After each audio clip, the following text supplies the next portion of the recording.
ఈ వీడియోని స్కిప్ చేయకుండా చివరి వరకు చూడండి. రాజమహేంద్రవరం ఇలియాస్ రాజమండ్రి ప్రసాద్ ఆదిత్య మాల్లో జరిగినటువంటి మెడికో యాక్సిడెంట్ కేసు విషయంలో మీరు ఎందుకు మాట్లాడలేదన్నా ఇప్పటి వరకు అని చెప్పేసి చాలామంది మెసేజెస్ రూపంలో కానీ పర్సనల్గా కానీ నన్ను అడగడం జరిగింది. అయితే ఇక్కడ రాజమండ్రి మెడికో ఘటనలో అందరూ కూడా ఎవరైతే ఇద్దరు తాగుబోతు కుర్రోళ్ళు ఉన్నారో వాళ్ళు మాత్రమే ప్రధాన నేరస్తులని, వాళ్ళ వల్లే ఈ యాక్సిడెంట్ జరిగిందని అందరూ భావిస్తున్నారు. కానీ మన జైంట్ మీడియా క్యాప్షన్ ఏంటంటే మన కవర్ పేజ్లో క్లియర్గా ఉంటుంది from the day one, truth hits different here. మేము చెప్పే నిజాలు మరొక కోణంలో ఉంటాయి. చాలా మందికి నచ్చినా నచ్చకపోయినా మా వాస్తవాలు నిజానికి దగ్గరగా ఉండాలని చెప్పేసి మేము ఎటువంటి ఇతర మీడియా ఛానల్స్ కానీ ఇతరులు చెప్పే న్యూస్ ని కానీ ఫాలో అవ్వకుండా ఒరిజినల్ కాన్సెప్ట్స్ ఏంటి, వాటి వెనకాలన దాగున్న నిజాలు ఏంటని ట్రేస్ చేసి మాత్రమే మేము మాట్లాడడం జరుగుతుంది. ఎవరో అడిగారు కాబట్టి, ఏదో జరిగిపోయింది కాబట్టి, ఒక ఇన్సిడెంట్ ఫేమస్ అయిపోయింది కాబట్టి, మనకు ఒక వ్యూస్ వస్తాయి కాబట్టి ఒక విషయం మీద మేము మాట్లాడు. ఫస్ట్ థింగ్, జైంట్ మీడియాకు ఉన్న ఎథిక్స్ ఏంటంటే ప్రజల కోసం ఏదైనా అవసరం అయితే ఆ పని మీద కానీ వాళ్ళు చేసే తప్పు మీద కానీ లేదంటే అక్కడ జరిగిన విషయం పట్ల కానీ మనకు అవగాహన ఉంది అనుకుంటేనే మాక్సిమం మాట్లాడడానికి ట్రై చేద్దాం అనేది మా సిద్ధాంతం. ఇక అసలు విషయానికి వస్తే, రాజమండ్రి మెడికో డాక్టర్ ప్రియాంక, ఈ అమ్మాయి చనిపోయింది. బ్రెయిన్ డెడ్ అయ్యి చాలా రోజులు తాను ఒక నరకాన్ని అనుభవించి పేరెంట్స్కి కానీ ఫ్యామిలీకి కానీ కన్నీళ్లు మిగిల్చి చనిపోయింది. పాపానికి కారణం ఎవరు? కేవలం ఆ ఇద్దరు తాగుబోతు కుర్రోళ్ళు మాత్రమేనా? మేమేం చూసాం, మేమేమనుకున్నాం, మాకేమనిపించింది, ఈ వీడియోలో మేము మాట్లాడతాం. ఇదే విషయం మీకు కూడా అనిపిస్తే చెప్పండి, కాదన్నా మీరు తప్పు అనుకున్నా కూడా మీరు కామెంట్ చేయండి, తప్పేం లేదు. అసలు ఒక యాక్సిడెంట్ జరిగాక పోలీస్ వాళ్ళు కానీ నాయకులు కానీ ప్రజాప్రతినిధులు, రెండు పార్టీల వాళ్ళు కూడా రాజకీయాలు చేశారు కానీ అమ్మాయికి న్యాయం చేయలేదు. రెండు పార్టీల వాళ్ళు కూడా విపరీతమైన రాజకీయం చేశారు. అక్కడ ఒకరి మీద ఒకరు దుమ్మెత్తి పోసుకున్నారు. ఈ లోపల చాలా మంది యువకులు, అమాయకులు మెడికోకి మద్దతుగా ర్యాలీలు చేశారు, ధర్నాలు చేశారు. ఏమిటి ఉపయోగం? What is the use? ఈరోజు అమ్మాయి చనిపోయింది. అమ్మాయి చావుకు కారణం ఎవరు? కేవలం ఆ ఇద్దరు తాగుబోతు కుర్రోళ్ళ. సరే, అసలు జరిగిన సంఘటన ఏంటి? అక్కడ తను తన ఫ్రెండ్ సినిమాకి వెళ్ళారు. సినిమా నుండి బయటకు వస్తున్న టైంలో వెనకాల నుండి ఒక కారు వచ్చింది. ఆ కారు వాళ్ళని ఢీ కొట్టడం జరిగింది. ఢీ కొట్టంగానే ఒక క్యాజువల్ రియాక్షన్ గా ఏంటిది మనల్ని గుద్దుతుంది అన్నట్టుగా వెనక చూస్తారు. అక్కడ దేవుడున్న అదే చేస్తాడు. ఎవరైనా మనల్ని తగిలించడం చూడకుండా ఎందుకు ఉంటారు మనుషులు? మీడియా గాని అధికారులు గాని కేసుని ఏ విధంగా చెప్పారంటే, మనకి ఆ అమ్మాయి చూసిన చూపు నచ్చక ఆ అమ్మాయి కోపంగా చూడడం వల్ల, ఇంకో దాని వల్ల తాగేస్తున్న మైకంలో అహంకారంతో ఇంకొకసారి గుద్దేసి పడిపోయిన అమ్మాయిని తొక్కించుకొని వెళ్ళిపోయారని వాళ్ళు చెప్పారు. కానీ నాకు అలా అనిపించట్లేదు ఆ యాక్సిడెంట్. అది నాకు అనిపించింది ఏంటంటే, ఆ తాగుబోతు కుర్రోళ్ళు ఇద్దరు థియేటర్లో మేనేజ్మెంట్తో కానీ అక్కడ సెక్యూరిటీ సిబ్బందితో కానీ గొడవ పడ్డారు. వాళ్ళని థియేటర్లోకి వెళ్తుంటే ఆపడం జరిగింది, గొడవ పడడం జరిగింది. గొడవ పడ్డాక వీళ్ళేదో వాళ్ళకి వీళ్ళకి మధ్యలో చాలా డిస్కషన్ జరిగింది. డిస్కషన్ అయ్యాక వీళ్ళు సినిమాకి వెళ్ళి బయటకు వచ్చారా, వెళ్ళకుండా బయటకు వచ్చారా అన్న విషయం పక్కన పెడదాం. వీళ్ళైతే థియేటర్ని బయటకు వచ్చేస్తున్నారు. కానీ వీళ్ళని ఏదోలాగా ఆప్ చేయాలి అని చెప్పేసి కారు గేట్ దగ్గరికి వెళ్లే ముందు గేట్లు వేయడం జరుగుతుంది. స్వయంగా యాక్సిడెంట్ అయిన అమ్మాయి బండి నడిపిన వ్యక్తి ఎవరైతే ఇంకొక జెంట్ మెడికో ఉన్నాడో తను క్లియర్ గా చెప్పాడు తన వీడియోలో. ఏమని చెప్పాడు? అయినా కానీ మేము బయటికి వెళ్ళలేని సిచ్యువేషన్, ఎందుకంటే మా ముందు ఒక సెక్యూరిటీ సిబ్బంది టైర్ ముందు నుంచి ఉన్నాడు, లెఫ్ట్ ఏమో గేట్ క్లోజ్ చేసింది. మేము ఎదరికి వెళ్దామన్నా లేదు, మా టైర్ ముందు ఒక సెక్యూరిటీ పర్సన్ అడ్డున్నాడు అని చెప్పాడు. క్లియర్ గా చెప్పాడు. అంటే ఇక్కడ మాల్ సిబ్బంది తప్పులేదా? అసలు ఒక గేట్ వేసి కారును ఆపుదామని చెప్పేసి ఎదురుంది ఎవరనేది లేకుండా టైర్ ముందు ఒక సెక్యూరిటీ సిబ్బంది నిలబడిన నిర్లక్ష్యం వల్ల ఈ యాక్సిడెంట్ జరిగింది అంటాను నేను. ఇంకో డాష్ ఇచ్చాడు.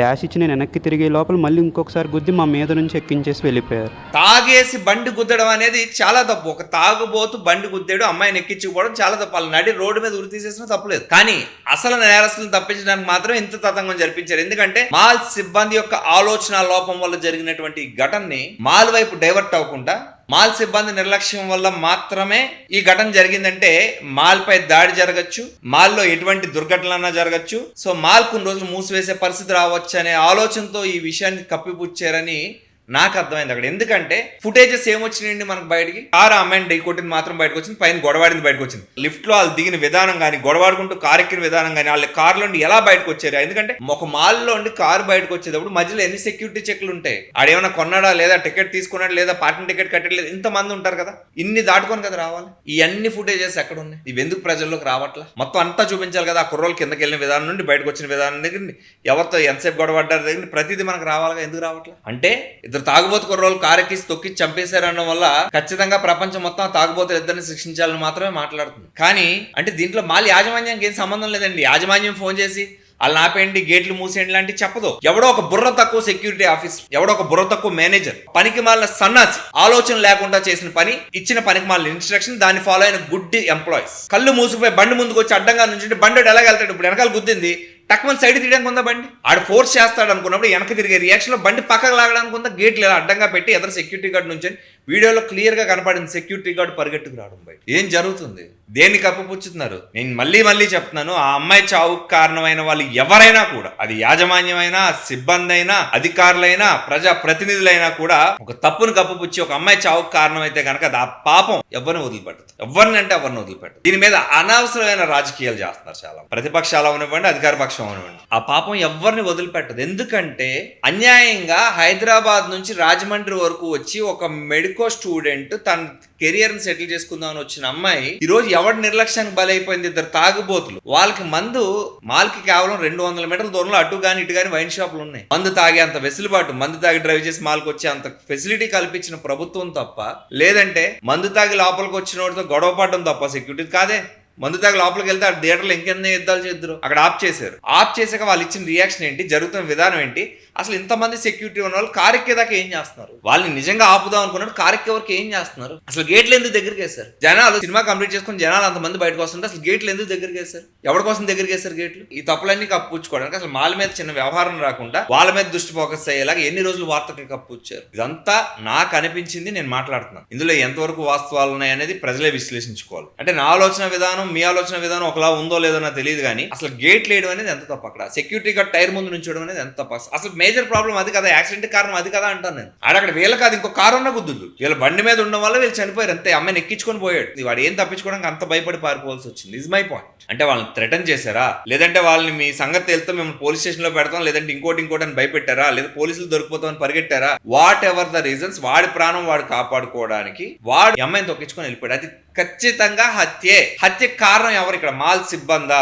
ఇద్దరు తాగుబోతు కుర్రోళ్ళు. అసలు వాళ్ళని అలా పెంచిన తల్లిదండ్రుల. అంటే ఒక తాగేసి సినిమాకి వెళ్ళొచ్చు, ఒక తాగేసి పబ్లిక్ ప్లేస్ కి వెళ్ళొచ్చు, లాంటి ఒక దరిద్రమైన బిహేవియర్ తో మగవాళ్ళైనా ఆడవాళ్ళైనా పిల్లల్ని పెంచుతున్న తల్లిదండ్రుల. ఈరోజు చచ్చిపోయిన అమ్మాయి కుటుంబానికి ఎవరు చెప్తాడు? ఎంత నీచమైన పరిస్థితుల్లో మన తెలుగు రాష్ట్రాలు ఏడుస్తున్నాయంటే ఉండే కొద్దీ ఇంకా దిగజారిపోతాయి. ఒకప్పుడు బీహార్, జార్ఖండ్ లాంటి స్టేట్స్ లో ఇలాంటి ఘోరాలు చూసేవాళ్ళు. మనం నెమ్మదిగా మన తెలుగు రాష్ట్రాలు కూడా అటువైపు వెళ్ళిపోతున్నాయో అనిపిస్తుంది. ఒకవేళ ఎక్కడైనా రూపాయి తీసుకొని పోలీసులు కానీ ఇంకొకరు కానీ మాల్ సిబ్బందిని కానీ మాల్ని కానీ దాయడానికి కానీ ఇలాంటి పని చేస్తుంటే అమ్మాయి చచ్చిపోయిన పాపం ఎవరు తగులుతుందో ఒకసారి ఆలోచించుకోండి. ఇందులో మాల్ యాజమాన్యానికి ఏం సంబంధం ఉండదు. అక్కడ ఉన్న ఒక బుర్ర తక్కువ ఎంప్లాయ్ చేసిన బుర్ర తక్కువ పనిగా నేను భావిస్తున్నాను. వాట్ ఎవర్ ద రీజన్, ఇద్దరు తాగుబోతుల్ని మాత్రం నడి రోడ్డు మీద పెట్టి ఉరి తీసినా తప్పులేదు. ఎందుకంటే ఒక అమ్మాయిని తొక్కించుకొని వెళ్ళిపోయారు. ఏమంటారు? సింపుల్ గా స్పృహలో తాగేమంటారు. అసలు తాగడం ఎంత తప్పాడు? ఆ టైంలో తాగడం ఎంత తప్పు? సినిమాకి వెళ్ళడం కాడు, ఇంట్లో కూర్చుంది అయితే అది ఇష్టం. రోడ్డు మీద తాగి డ్రైవ్ చేసుకుని హక్కు ఆవిడిచ్చాడు. వైన్ షాపులు ఎక్కడ పడితే అక్కడ వైన్ షాపులు. అసలు పరిస్థితిని సమీక్షించేటప్పుడు ఇలాంటి ఒక ఘటన జరిగేటప్పుడు అందరూ బయటకు వచ్చేసి ఆడపిల్లకి అన్యాయం జరిగిందని కొవ్వొత్తులు పట్టుకుని తిరగడం కాదు.